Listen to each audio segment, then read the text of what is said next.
Perkenalkan, nama saya Harsha Manafilda dari Universitas Terbuka Yogyakarta, Prodi Pertanian. Saya di sini mau bertanya,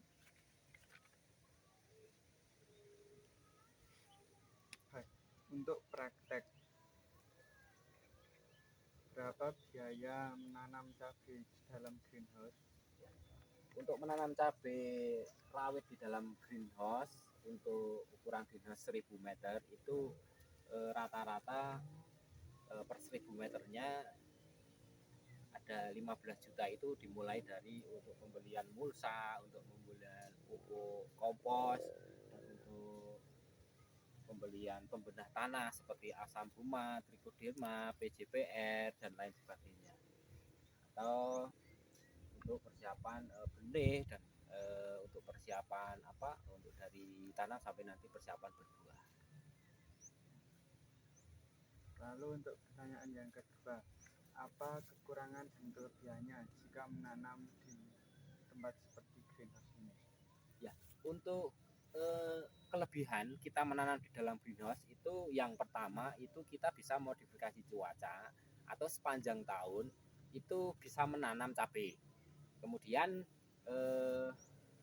manfaat ini juga untuk penyebaran cabai, itu terutama cabai karena cabai itu termasuk komoditas yang mempengaruhi inflasi. Jadi salah satunya itu inovasi kami di dalam kelompok itu menanam cabai di dalam greenhouse itu kelebihannya.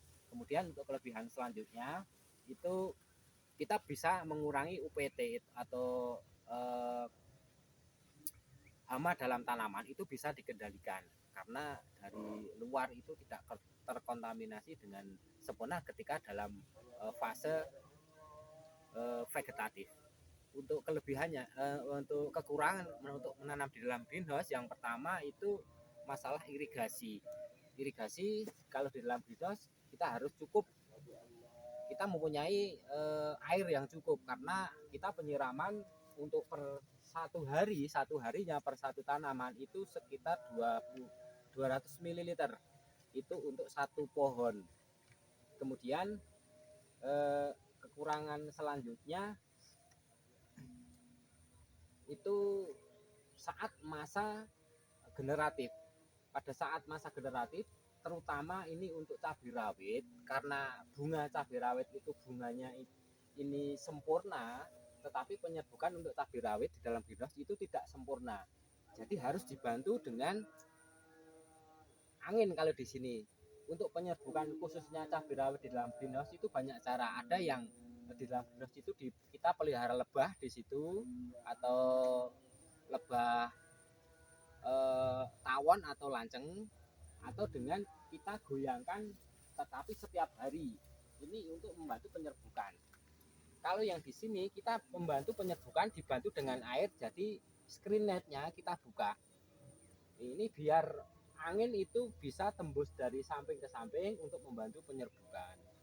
Ini salah satu kekurangan kita menanam cabai di dalam greenhouse. Kalau untuk varietas CMB, cabai merah besar atau cabai merah keriting untuk di greenhouse itu kita tidak masalah untuk masalah penyerbukannya. Lalu yang terakhir, pupuk atau nutrisi apa saja yang digunakan? Ya, untuk pupuk dan nutrisi seperti biasa, kalau cabai itu kan penyakitnya rata-rata insektisida dan fungisida itu obatnya. Untuk hama biasanya kutu kebul, trip dan sebagainya kita menggunakan jenis-jenis seperti abamectin. Kalau fungisida ya seperti Pegasus dan lain sebagainya. Kalau untuk pupuk nutrisi kita berikan 1 minggu sekali, itu dari awal masa vegetatif sampai generatif itu kita mencampurkan 200 ml dalam satu pohon. Itu kita menggunakan pupuk AB mix, pupuk A dan pupuk B kita campur, kemudian kita aplikasikan di dalam satu lubang tanam. Seperti itu kira-kira untuk sedikit penjelasan tentang perawatan untuk cabai di lahan greenhouse. Untuk spray kalau di lahan terbuka itu mereka rata-rata 2 kali dalam seminggu, selisih 3 malam. Kalau di dalam greenhouse ini kelebihannya kita bisa menyepray, terkadang kita lihat kondisi tanaman. Kalau kondisi tanaman itu terserang penyakit, kita spray jarak 5 malam atau 1 minggu sekali. Seperti itu. Baik Pak, terima kasih atas waktunya. Semoga ini bisa bermanfaat. Amin.